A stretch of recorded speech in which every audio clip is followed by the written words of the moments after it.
O que é destaque nesta segunda-feira? Amazonino e Eduardo vão ao segundo turno. Amazonino comemora a vitória no primeiro turno, falando de amor e com desabafo contra a arrogância. Rebeca diz que não dará apoio a ninguém no segundo turno. Campanha nas ruas recomeça hoje no Rádio e TV no sábado. Senado deve votar esta semana PEC que torna o estupro imprescritível. Novas delações podem atingir inquéritos sobre Temer, diz Janot. Pyongyang condena as sanções da ONU e ameaça com represálias contra Estados Unidos. Após derrota para o Vitória, Zé Ricardo cai do ninho. Técnico do Flamengo foi demitido. Noite de domingo marcada por 2 mortes violentas. No bairro Nossa Senhora das Graças, travesti foi executado. E no Carlos Braga, em mais um acerto de contas, homem foi assassinado com 4 tiros. O Jornal da Manhã começa agora. 5h47. Previsão do tempo.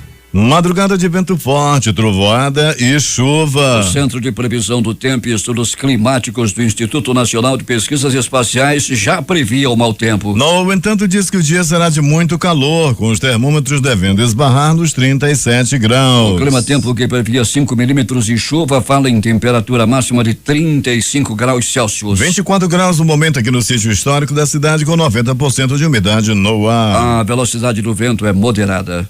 Segunda-feira, 7 de agosto, é o 219º dia do ano. Faltam 146 para acabar 2017. Dia de São Caetano. Opera sem restrições para pousos e decolagens o Aeroporto Internacional Eduardo Gomes. Datas e fatos. Registros da história. 1842, instalação da Ordem dos Advogados do Brasil. 1879 é registrada a maior precipitação de neve no Brasil, quando a cidade gaúcha de Vacaria ficou coberta sob 2 metros de gelo. 1944, Pablo Picasso termina o famoso quadro O Tomateiro. Em 1960, em Cuba, Fidel Castro anuncia a nacionalização de empresas americanas naquela ilha. 1978, morre Orlando Silva, cantor brasileiro. Em 2006, acontecia a sanção da Lei Maria da Penha no Brasil. 5h49. Sejam bem-vindos ao Jornal da Manhã. Bom dia, Eduardo. Bom dia, Paulo. Bom dia, ouvintes. Muita chuva agora pela madrugada, com fortes ventos e trovoada. E alguns eventos na cidade, Eduardo.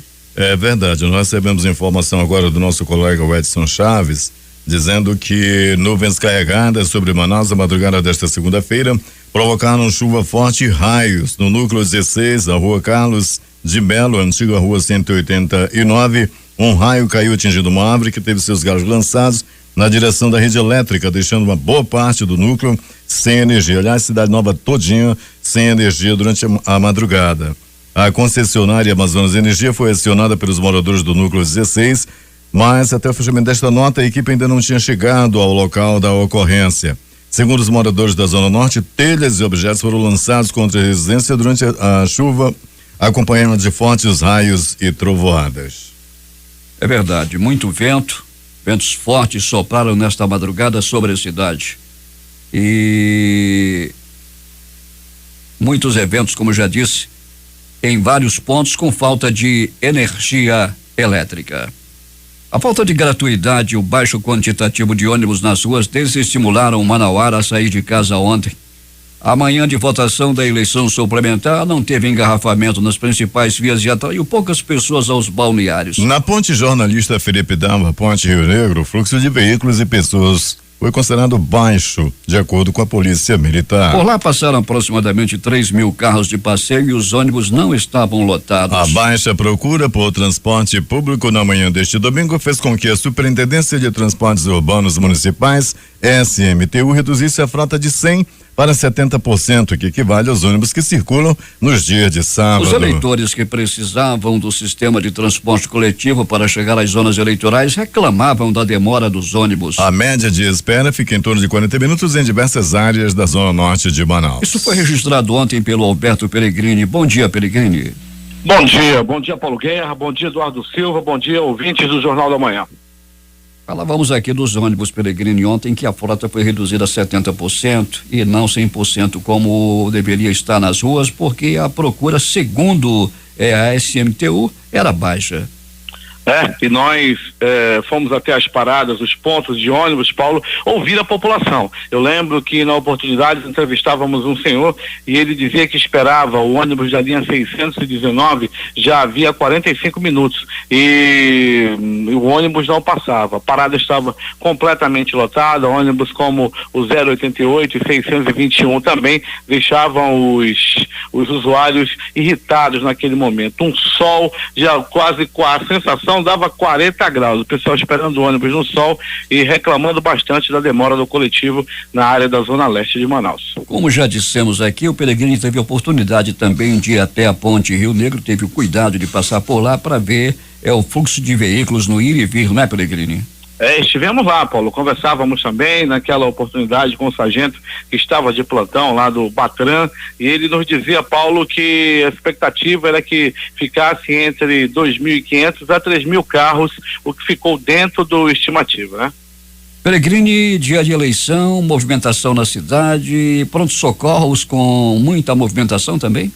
Até que não, Paulo, né? Até que nós tivemos uma noite de madrugada tranquila, não tivemos muitas ocorrências por agressão física, foi tranquilo, acidente de trânsito, não tivemos nenhum assim grave que pudesse levar à morte ou deixar alguma pessoa gravemente ferida também, né? O que chamou muita atenção no pronto-socorro João Lúcio foi uma briga entre dois homens, um de 31, outro de 19 anos. Eles estavam brigando, Paulo, estavam começando bebendo, né? Começaram bebendo, numa boa, depois de ingerir muita bebida alcoólica, eles ficaram lá meio embriagados, aí começaram uma discussão para ver quem tinha um pênis maior. Daí, Paulo, um levou uma paulada e o outro levou uma estocada na cabeça. Os dois foram levados ao pronto-socorro João Lúcio, onde permanecem internados. Eu ia falar com você sobre esse assunto, a dupla ferida com armas brancas após discussão sobre quem tinha o pênis maior. A discussão ocorreu lá no bairro de São José, e os dois foram levados, como disse o Alberto Pellegrini, ao pronto-socorro. O nome destes que disputavam quem tinha o pênis maior: Giovanni Richard Ataíde Costa, de 19 anos, e o Gilson Souza Bruno, de 31. E imagine só essa discussão em Pellegrini. Pois é, né, Paulo? O rapaz de 19 anos parece que ganhou a aposta, né? E o outro não gostou nada disso aí, porque 19 anos, né? Tava lá com tudo, e o outro já tava meio encolhido e acabou perdendo a aposta, Paulo Guerra. Daí começou a briga e os dois foram parar no pronto-socorro João Lúcio. As informações que a gente tem, Paulo, é que os dois já fizeram as pazes e ficam contando piada, rindo um pro outro no João Lúcio. Pois é, e às vezes as pessoas pensam que essas são coisas inventadas, mas o nome deles, Giovanni Richard Ataíde Costa e Gilson de Souza Bruno. O Giovanni Giovanni Richard, né? Giovanni Richard. Pois é, 19 anos, e o Gilson de Souza Bruno, de 31 anos. Só faltava essa, não, Alberto? Pois é, Paulo Guerra. Rapaz disse que o outro pegava e lapiava era na parede. O negócio era uma coisa de outro mundo, Paulo. Roberto Pellegrini, tivemos mortes ontem na cidade. Um homem foi encontrado morto dentro de um carro, como você informava, e depois uma outra morte também que você informou. Vamos lá. Pois é, Paulo, esse do taxista que nós informávamos ontem, né, na oportunidade quando estava o Paulo Guerra e o Valdir Correia no estúdio, trata-se do senhor Antônio José da Silva, 53 anos de idade. Paulo, ele foi vítima de latrocínio, né? As primeiras informações dão conta de que trata-se de um latrocínio, já que a carteira dele e o celular também foram levados, né? Ele trabalhava como taxista. Outra pessoa que morreu a tiros, Paulo, nós também estivemos no local, lá no ramal 21 do bairro Colônia Antônio Aleixo, um homem de 25 anos de idade, ele foi morto com tiros na cabeça, com características aí de execução. Um homossexual foi morto aqui, próximo ao centro da cidade, no bairro Nossa Senhora das Graças. A motivação desse crime, Alberto Pellegrini? Possivelmente acerto de contas. Essa é o que diz a polícia, né? Na primeira linha de investigação. Ele foi executado, Paulo, com 4 balaços. Ele levou 4 tiros na cabeça e acabou morrendo na hora. E tudo leva a crer que trata-se sim de um crime por acerto de contas. Tivemos um outro acerto de contas, né, Pellegrini? Tivemos, esse aí já no conjunto Carlos Braga, Paulo. Esse levou 3 tiros, também na região da cabeça. Foram 3 balaços que tiraram a vida desse homem, que acabou morrendo na hora. Isso aconteceu por volta de 19 horas de ontem, né? E o homem tinha 30 anos de idade. Peregrino, 2 estátuas foram vistas ontem pela ponte sobre o Rio Negro, vindo das bandas da M70. Você tem alguma informação sobre isso? Pois é, Paulo, as estátuas vieram votar, né? Vão aqui, vão para lá aprontar, e as estátuas vieram votar aqui em Manaus e deixou muita gente polvorosa por lá, pelaquela área da M070. Aliás, muitas estátuas por ali, né? Eu já, inclusive, já orientei minha senhora para que tenha muito cuidado. 5h57 em Manaus. Minha senhora é boa. Alberto Peregrino, até daqui a pouco. Até daqui a pouco, quando a gente volta com essas e outras informações. Meu chefe, não deixe de orientar as suas senhoras também, meu chefe. Contigo. Vou orientá-las. 5h57 em Manaus. Vamos saber como foi a eleição suplementar para o governador do estado. Vamos começar a falar de eleição com o J. Rai.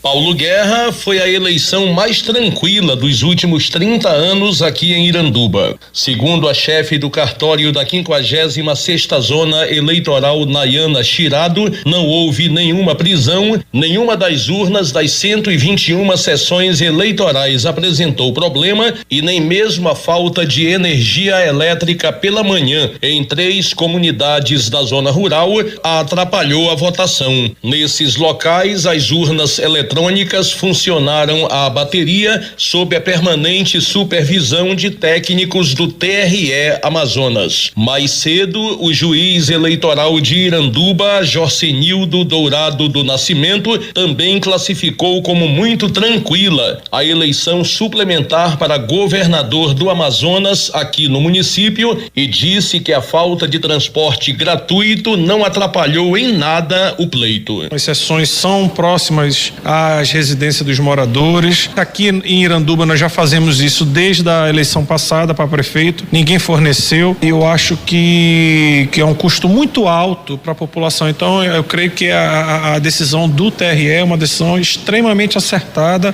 Iranduba tem hoje 28.201 eleitores. Votaram 23.004, um percentual de 81,54%. As abstenções somaram 18,46%. Votos nulos 8,74% e brancos 2,27%. E vamos aos números. Amazonino Mendes teve 7.970 votos, 38,94%. Eduardo Braga 5.285 votos, 25,82%. Rebeca Garcia 4.442 votos, 21,70%. José Ricardo Ventolin 2.278 votos, 11,13%. Wilker Barreto 169 votos, 0,73%. Marcelo Serafim 163 votos, 0,71%. Luiz Castro 138 votos, 0,60%. E Jardel Deltrudes 25 votos, 0,11%. Os votos da candidata Liliane Araújo não foram contabilizados. Para o Jornal da Manhã, Rede Difusora de Rádio, J. Rai. Agora às 6 horas em Manaus, que tem tempo instável e temperatura de 24 graus. Discutir novas propostas de educação à distância e apresentar novas tecnologias educacionais. Essa é a proposta do primeiro workshop UnaSUS Amazônia sobre tecnologias educacionais na era da revolução digital, realizado pela UnaSUS Amazônia da Universidade do Estado do Amazonas. O evento acontece nos dias 9, 10 e 11 de agosto. A palestra do sistema UnaSUS inicia o workshop do dia 9 às 4 da tarde no UnaSUS Amazônia em Cachoeirinha. proferida pelo coordenador de gestão do conhecimento do NASUS, Vinícius de Oliveira. O workshop será gratuito e destinado aos estudantes e profissionais de saúde, além de pesquisadores. A programação que antecede a 4ª edição do Passo a Passo, o projeto da Prefeitura de Manaus de ressignificação no centro histórico da cidade, inicia hoje, faltando menos de uma semana para as atividades principais do evento. A partir das 13h30, o Cinemóvel Carrefour receberá alunos da Escola Municipal BNTV do Coroado 2 da Zona Leste. Às 15h30 e até às 7h será a vez dos estudantes da Escola Municipal Carlos Gomes, no bairro da Compensa 1. A iniciativa é uma parceria da Prefeitura de Manaus por meio da Fundação Municipal de Cultura, Turismo e Eventos Manaus Cult com a rede Carrefour. O ônibus transportará os grupos de alunos até o estacionamento do Paço da Liberdade, na 7 de setembro, onde o Cinemóvel, que funciona dentro de um caminhão, estará até o dia 13 deste mês. A programação para alunos da Rede Municipal de Ensino segue até o dia 11. Nos dias 12 e 13, o público que for conferir o Passo a Passo poderá assistir filmes voltados a todas as faixas etárias. Com entrada gratuita, o Cinemóvel terá 4 sessões diárias, 8 às 10 da manhã e 13h30 às 15h30, com capacidade para receber até 30 pessoas. Integrando a programação da 4ª edição do Passo a Passo, o projeto de ocupação cultural do Centro Histórico, promovido pela Prefeitura, o Paço da Liberdade, estreia no dia 12 a exposição Monumentalidade, com obras do consagrado artista plástico amazonense Moacir Andrade. A exposição, que tem o artista Oscar Ramos como curador, ficará em cartaz até o dia 12 de setembro e é uma homenagem ao artista que faleceu em julho de 2016. Os interessados em obter certificação dos estudos por meio do Exame Nacional para Certificação de Competências de Jovens e Adultos em SEJA 2017 podem fazer a inscrição para a prova a partir desta segunda-feira, às 9h, por meio do portal do Instituto Nacional de Estudos e Pesquisas Educacionais Anísio Teixeira, o INEP. As inscrições são gratuitas e vão até o dia 18 de agosto. A prova será realizada no dia 22 de outubro e não mais em 8 de outubro, como anunciado anteriormente. No portal do INSEJA é possível se informar sobre as competências que serão cobradas na prova e baixar materiais para estudo. 6h09 em Manaus. Temos informações com José Alberto Zegdeg.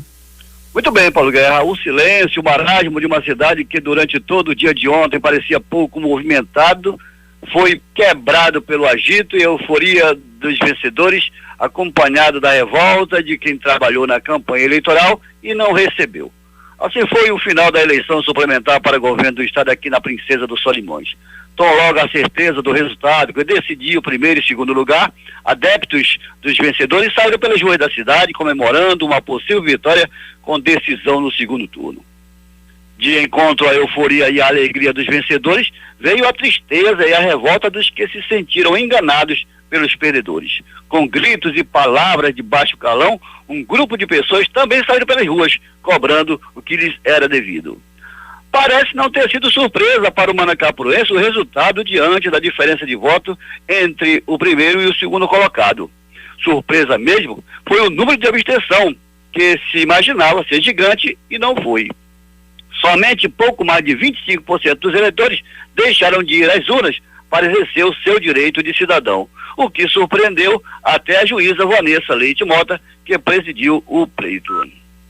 Isso, na verdade eu acho que foi a grande surpresa dessa eleição, foi o número de abstenção ter sido bem menor do que a gente previa. Então o próprio cidadão, pelas custas dele, já que nós não tivemos transporte custeado pela Justiça Eleitoral, decidiu ir às urnas e escolher o governador do estado. Nós tivemos apenas um flagrante de questão de transporte de eleitor, até mesmo a incidência de crimes habituais, de crimes que não são ligados à questão eleitoral, a gente teve uma redução muito grande em razão da presença efetiva da polícia e da Federal na rua. As nossas urnas já estão aqui guardadas e na próxima semana a gente já começa a preparar essas urnas para o segundo turno.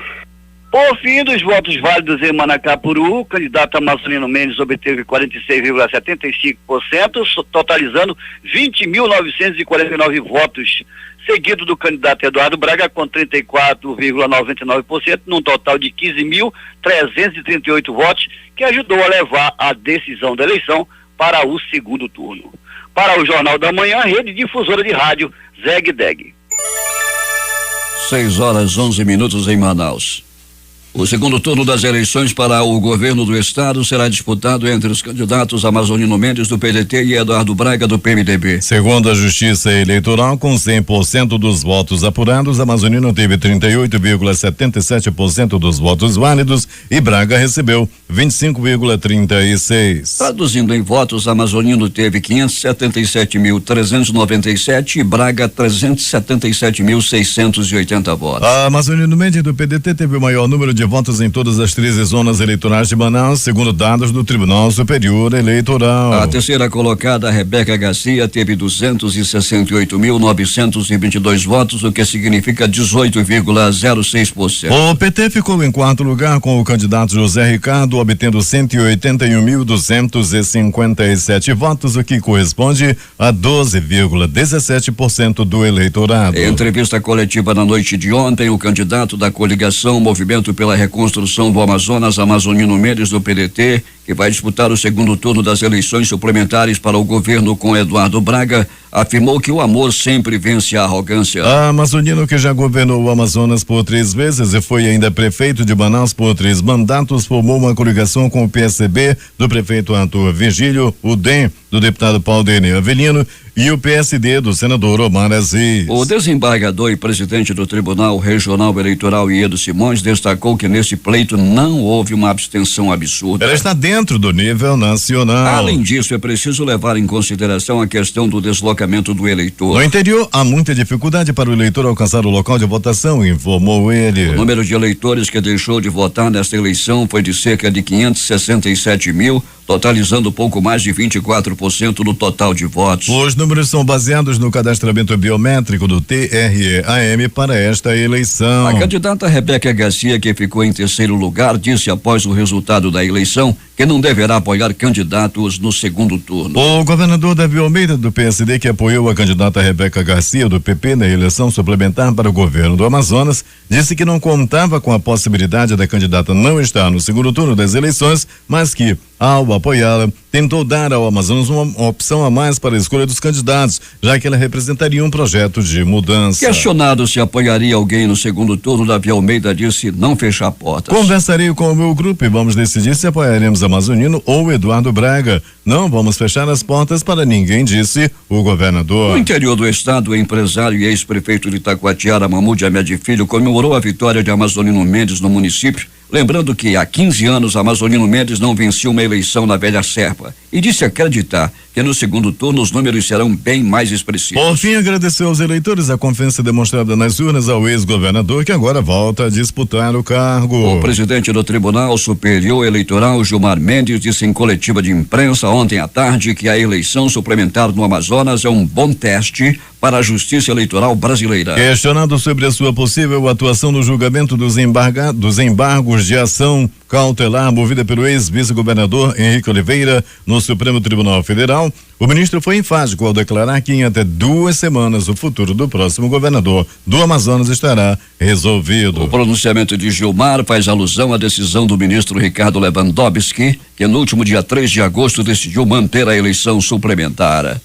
Entretanto, os candidatos a governador e vice eleitos só serão diplomados quando forem julgados os embargos de declaração pelo TSE. Com os dados da apuração praticamente totalizados até a noite deste domingo, o eleitor amazonense já sabe que volta às urnas no dia 27 de agosto para definir entre Amazonino Mendes e Eduardo Braga. O vencedor vai comandar o estado até o fim de 2018. E como os prazos são mais curtos, a campanha já começa a todo vapor nesta segunda-feira. Conforme a resolução número 07/2017, que fixa o calendário eleitoral, bem como instruções para o pleito tampão, já é permitida a propaganda para o segundo turno nas ruas. Já a propaganda de rádio e TV terão o período de 12 a 25 de agosto para serem veiculadas. O tempo de TV e rádio para os 2 candidatos será calculado como no primeiro turno, somando o quantitativo de representação dos partidos que fazem parte da coligação. Quanto à fiscalização, o diretor-geral do Tribunal Regional Eleitoral, Messias Andrade, afirmou que o trabalho continua. Polícia. Os acontecimentos do final de semana e as mais recentes notícias da noite deste início de manhã. Alberto Pellegrini. Muito bem, Paulo Guerra e ouvintes do Jornal da Manhã. Paulo Guerra, meio da noite, começo da madrugada, ouvia-se gritos pavorosos lá do ramal do Pipoca, no Tarumanço. Os gritos vinham da mata. Ai, eu não quero morrer. Ai, socorro, pelo amor de Deus. Paulo Guerra, a polícia foi acionada. Foi quando os policiais da viatura 1950, ao comando do tenente Denis Mar e do soldado Glazer, foram até o local. Fizeram por lá, Paulo, vasculharam e encontraram um homem algemado e estava fugindo.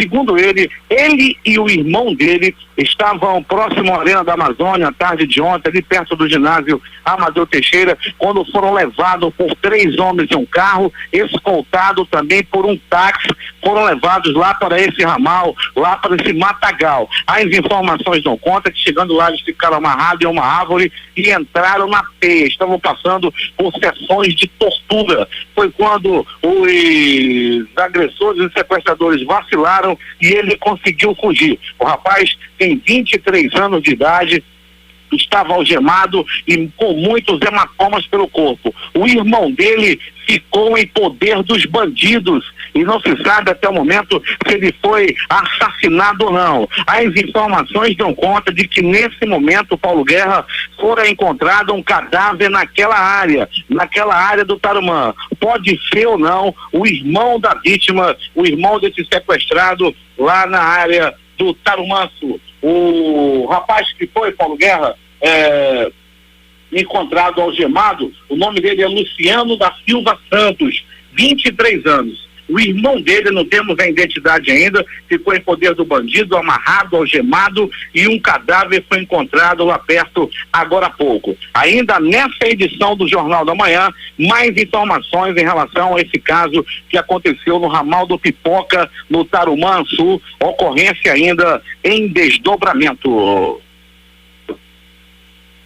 Muito bem, Paulo Guerra e ouvintes do Jornal da Manhã. Pronto socorro, 28 de agosto. Um homem até o momento não identificado deu entrada à vítima de agressão física. Ele apanhou a murros, chutes, socos, pontapés e alguns bofetes.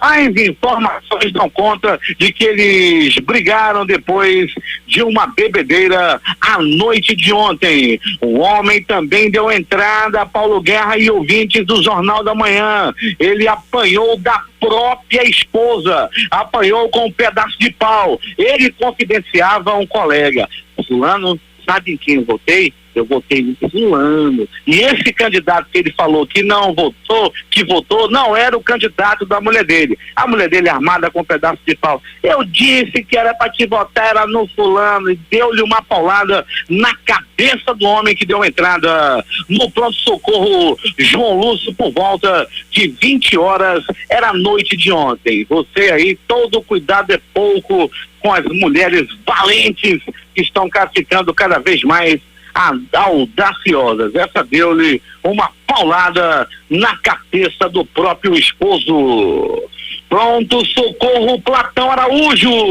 Um homem deu entrada à vítima de queda de moto. Ele caiu na Alameda Cosme Ferreira por volta de 19 horas e 30 minutos da noite de ontem e foi levado ao pronto socorro Platão Araújo. Um casal também caiu da motocicleta. Eles se desequilibraram e acabaram caindo, se rolando pelo asfalto e também deram entrada no pronto socorro Platão Araújo. Movimentação até um pouco agitadinha lá no pronto-socorro Platão Araújo, que ainda recebeu também um homem vítima de uma facada na barriga, que deu entrada por volta de 22 horas e 2 minutos. Era noite de ontem. No pronto-socorro João Lúcio, conforme já informamos, continua internado 2 homens, um de 19, outro de 31 anos. Eles beberam e depois resolveram disputar quem tinha um pênis maior. Daí começou uma confusão, um deu uma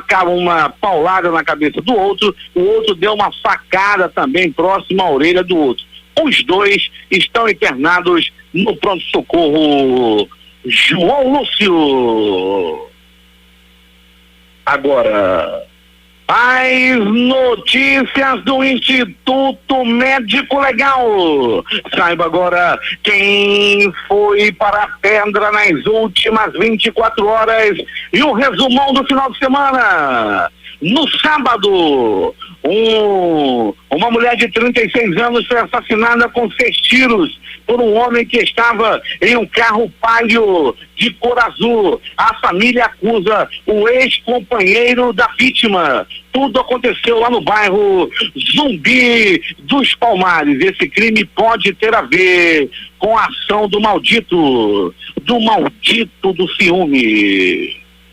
Conforme a radiodifusora já informara ontem, na sua programação matinal, um taxista foi assassinado na rua Bambuzinho, no Distrito Industrial 2, ali próximo ao bairro Nova Vitória. A vítima foi Antônio José da Silva, de 33 anos, de 53 anos de idade. Ele foi morto dentro do carro onde trabalhava, foi levado o celular e a carteira da vítima. Realmente uma cena muito lamentável. Nossa reportagem estava no local quando chegou o Departamento de Perícia Técnica Científica e também o Instituto Médico Legal. Tiros na cabeça, no ramal do 21, no bairro Colônia Antônio Aleixo. Um homem de 25 anos foi assassinado com 2 balaços na cabeça. O crime ocorrera na noite de sábado e corpo encontrado somente no começo da manhã de domingo. O corpo estava em meio a algumas carretas abandonadas lá no ramal do 21. Aliás, quando estávamos no local, muita gente reclamou, reclamando bastante das carretas abandonadas lá no ramal do 21, o que facilita e muito a ação de bandidos naquela área. Então tá aí para as autoridades, aqueles cavalos, aquelas carretas abandonadas, facilitando a ação de bandidos, ramal do 21, bairro Colônia Antônio Aleixo. Tiros pelo corpo. Noite de ontem, noite de domingo. Um homem de 19 anos de idade, um rapaz que era travesti, foi assassinado com 4 tiros na região da cabeça. As informações ainda estão sendo... muita coisa ainda tem a ser investigada, mas as primeiras informações dão conta de que o crime pode ter a ver com o tráfico de drogas. Conjunto Carlos Braga, Rua Maramelo. Um homem foi assassinado com 1, 2, 3, 4 balaços pelo corpo e não resistiu aos ferimentos. Esportes. A dupla brasileira Evandro e André Stein conquistou ontem a medalha de ouro do Campeonato Mundial de Vôlei de Praia por 3-0 ao vencer os austríacos Clemens Depper e Alexander Horst. A decisão foi em Viena, na Áustria. Foi o 7º título do vôlei brasileiro no torneio. O Brasil fechou o primeiro set por 23-21 e o segundo por 22-20. Na semifinal, Evandro e André haviam vencido a equipe holandesa por 2-0. O Campeonato Mundial é o principal torneio da temporada, com premiação total de $1 milhão e R$1.600 pontos aos campeões no ranking geral. O Brasil é o maior vencedor da competição bienal, tendo conquistado 6 títulos entre os homens e 5 entre as mulheres. Vamos abrir um espaço para que o Alberto Pellegrini volte para a complementação do noticiário policial e logo após seguimos com as notícias do esporte. Fale, Alberto Pellegrini. Muito bem, Paulo Guerra, muito bem. Nós estávamos falando do último registro do Instituto Médico Legal, quando um homem foi assassinado no conjunto Carlos Braga. Ele tinha 30 anos de idade e foi assassinado com 4 tiros. As informações dão conta de que o crime pode ter a ver com o tráfico de drogas. O IML registrou também, Paulo Guerra e ouvintes do Jornal da Manhã, 82 exames de corpo de delito. Paulo Guerra, em relação ao trânsito nesse momento, nós temos problemas na Avenida Constantino Nery, próximo a Ambev, quando um carro acabou batendo num poste agora há pouco, deve ter deslizado na pista e a famosa aquaplanagem bateu no poste. Outro acidente, Paulo, a Avenida Torquato Tapajós, proximidades da entrada do bairro Novo Israel. Acidente envolvendo 2 veículos. Corpo de Bombeiros, SAMU estão no local, já que o condutor ficou preso às ferragens. Muitos semáforos, principalmente na zona norte da cidade, estão apagados. Avenida Timbiras, lá na Cidade Nova também, em toda a área da Cidade Nova, todo cuidado é pouco, falta energia na Cidade Nova nesse momento. Semáforo apagado também em toda a extensão da Avenida Grande Circular. Paulo Guerra. 6h34 em Manaus. A propósito do que o Alberto Peregrini acaba de informar, com os semáforos em pane em várias partes da cidade, em função do temporal que se abateu sobre Manaus agora no meio da madrugada, com fortes ventos, trovoada, e tudo já era previsto pelo CPTEC-INPE, que assim mesmo fala que hoje a temperatura em Manaus será de 37 graus, o que nos remete a 40 graus com sensação térmica. Vamos voltar com as notícias do esporte.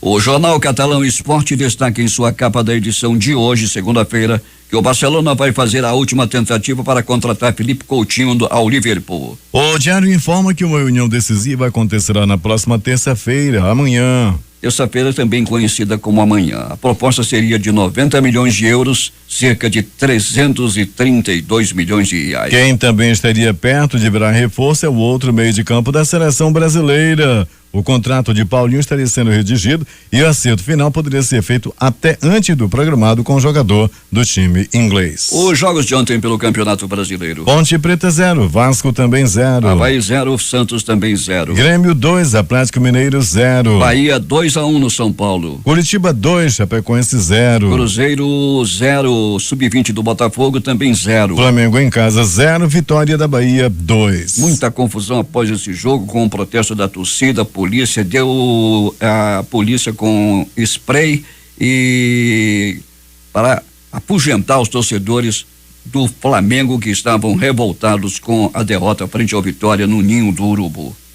Os jogos de hoje às 20 horas pelo Campeonato Brasileiro Série B tem Londrina e Vila Nova. Às 15h30 jogam Barcelona e Chapecoense. Às 18h30 na Copa América de Basquete Feminino vão se enfrentar Colômbia e Brasil. E Zé Ricardo não suportou a sequência de jogos sem vitória. Na noite deste domingo, após derrota por 2-0 para o Vitória na Ilha do Urubu, o treinador foi demitido do comando do Flamengo. A decisão foi tomada após reunião da cúpula do futebol rubro-negro na residência do presidente Eduardo Bandeira de Melo. Efetivado no dia 26 de maio do ano passado, Zé Ricardo ficou 432 dias à frente do rubro-negro, com 47 triunfos, 25 empates e 17 derrotas. Seu aproveitamento foi de 62,2% e um título carioca conquistado no primeiro semestre deste ano. O auxiliar Kleber dos Santos também ganhou o caminho da rua e deixa o Flamengo. Últimas notícias. Uma turista inglesa foi baleada ao entrar por engano em uma comunidade de Angra dos Reis, litoral sul do Rio de Janeiro, ontem. Ela estava com a família em um carro alugado procurando um lugar para comprar água. Heloíse Dixon, de 46 anos, foi atingida por 2 tiros e levada direto para a sala de cirurgia do Hospital Geral de Japuíba. O projétil percorreu todo o abdômen e, por sorte, não pegou grandes vasos ou órgãos importantes. Ela deu sorte, relatou Rodrigo Muchelli, diretor médico do hospital.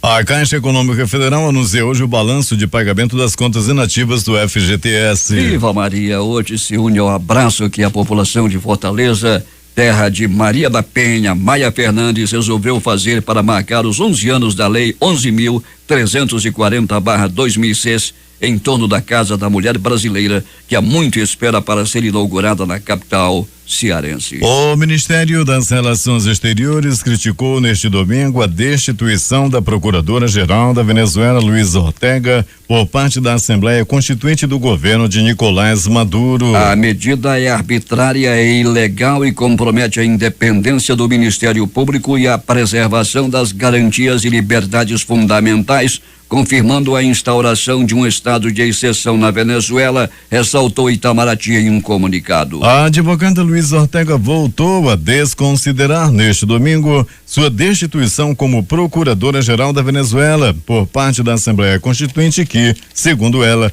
é o poder de fato que governa o país agora. Eu desconheço essa remoção, continuo sendo a procuradora-geral deste país, disse Ortega um dia após ser retirada do cargo. Ela é uma veterana chavista que se distanciou do governo ao denunciar uma ruptura da ordem constitucional na Venezuela. O governo deverá enviar ao Congresso Nacional um novo projeto sobre a reoneração da folha de pagamentos. A medida provisória que trata do assunto é enviada em março deste ano perderá validade nesta semana. A ordem é retomar a pauta do Congresso e tocar as reformas. Enquanto o Palácio do Planalto se esforça para recompor a base aliada depois da rejeição da denúncia contra Temer, Câmara e Senado tentarão nesta semana virar a página e se dedicarão a retomar projetos considerados prioritários para o governo. As articulações não pararam no final de semana, que contou até com mais um encontro fora da agenda entre o presidente e o ministro do STF, Gilmar Mendes. As votações que tratam da redução do imposto sobre circulação de mercadorias e serviços, o ICMS sobre o querosene e da proposta de emenda à Constituição, a PEC que torna o estupro crime imprescritível, deverão marcar a pauta do plenário do Senado nesta semana. O projeto que reduz a alíquota do ICMS sobre o querosene e barateamento do combustível de aviação esteve na pauta na última semana, mas não chegou a ser apreciado pelos senadores. A expectativa é de que os líderes decidam por sua votação nesta terça-feira. A PEC que torna o estupro imprescritível, como já dissemos, figura na pauta da casa desde antes do recesso parlamentar, mas por falta de quórum ainda não foi apreciada. A proposta já foi aprovada em primeiro turno e aguarda a deliberação em segundo turno para seguir para a Câmara dos Deputados. 6h44 em Manaus. O Procurador-Geral da República, Rodrigo Janot, diz que colaborações em curso podem ajudar nas investigações contra o presidente Michel Temer por suspeita de obstrução de justiça e organização criminosa. Os inquéritos servem para embasar novas denúncias contra o PMDBista.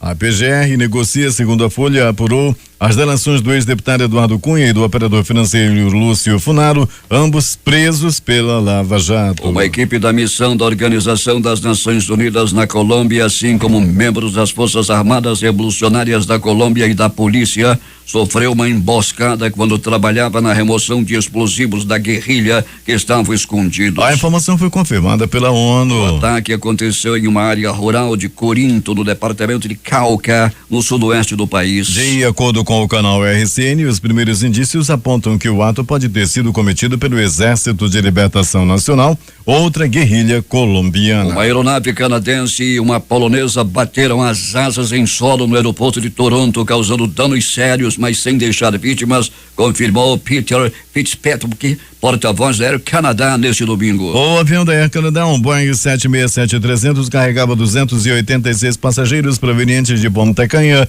na República Dominicana. A Coreia do Norte condenou nesta segunda-feira as novas sanções adotadas pelo Conselho de Segurança das Nações Unidas contra eles e ameaçou com represálias aos Estados Unidos se o país mantiver a sua política hostil. Cobraremos o preço devido aos Estados Unidos pelo seu odioso crime contra a nossa nação e o nosso povo, diz o texto publicado pela agência estatal norte-coreana KCNA. No documento, o regime de Kim Jong-un considera que as sanções aprovadas no sábado passado constituem uma violação da sua soberania e do seu direito ao desenvolvimento. Faremos uma ação justa e decisiva contra os Estados Unidos, tal e como já advertimos, continua o texto. 15 bombeiros voluntários suspeitos de provocar incêndios para receber os pagamentos de intervenção foram detidos na província de Ragusa, na Sicília, no sul da Itália. Os bombeiros teriam provocado um princípio de incêndio e dados falsos alertas de socorro, de acordo com a polícia. A iniciativa permitia que eles interviessem e pudessem cobrar o pagamento de 10 euros por hora de trabalho. As detenções aconteceram depois que o Comando Provincial dos Bombeiros ordenou uma investigação em consequência de um aumento brusco e anormal das intervenções da equipe. Lá os bombeiros é que ateiam fogo para ganhar mais. O Ministério Público da Coreia do Sul solicitou nesta segunda-feira uma condenação de 12 anos de prisão para o herdeiro do grupo Samsung, por seu papel no escândalo de corrupção que provocou a destituição da ex-presidente Park Geun-hye. Na última audiência do julgamento de Lee Jae-yong, vice-presidente da Samsung Electronics e filho do presidente do grupo Samsung, Lee Kun-hee, os promotores o consideraram o beneficiário final dos crimes cometidos no escândalo de corrupção que terminou com a destituição de Park. A suposta interferência russa nas eleições americanas de 2016 provocou uma severa desconfiança a respeito de Moscou, afirmou o secretário de Estado americano Rex Tillerson. A interferência russa nas eleições foi, sem dúvida, um incidente grave. Falamos sobre o tema na discussão que tivemos com o chanceler russo Sergei Lavrov ontem, disse Tillerson, em Manila, onde ambos participaram em um fórum da Associação de Nações do Sudeste Asiático. 6:47. Os principais jornais do país e seus destaques de capa nesta segunda-feira. O Globo do Rio de Janeiro. Turista inglês é baleado após ter carro atacado por bandidos em Angra dos Reis. O que estampa a Folha de São Paulo. Temer tenta apaziguar a relação com Maia para retomar a reforma da Previdência. O Estado de São Paulo. Janot perdeu todas as condições para continuar exercendo o cargo de Gilmar. No Planalto Central, na capital da República, estampa o Correio Brasiliense. Após derrota para o Vitória, Zé Ricardo deixa o comando do Flamengo. O Valor Econômico. A Assembleia Constituinte da Venezuela suspende sessão após rebelião militar. Estado de Minas. Estuprador rapta adolescente de 15 anos em saída de missa na Grande BH. No Recife, Jornal do Comércio. Haddad descarta a candidatura e diz que Lula vai disputar. Fortaleza, Diário do Nordeste. Assessor parlamentar e estagiário de tribunal são presos por filmar estupro de jovem em hotel. Porto Alegre, 0 hora. Quadrilha sequestrou 15 empresários de outros estados do Rio Grande do Sul. Edições impressas locais. Vamos começar com a crítica. Batalha entre ex-governadores, duelo histórico. O Em Tempo. Segundo turno. O Agora. Traficante suspeito de mandar matar ex-companheira. Essas foram as principais notícias de ontem e as primeiras de hoje. Termina aqui o Jornal da Manhã. Participaram desta edição reportagens de José Alberto Zegdeg, J. Rai e a editoria de polícia com Alberto Pellegrini. Operação de rádio Carlos Luiz, Hernandes Sampaio e Hamilton Cabral. A apresentação Eduardo Silva e Paulo Guerra.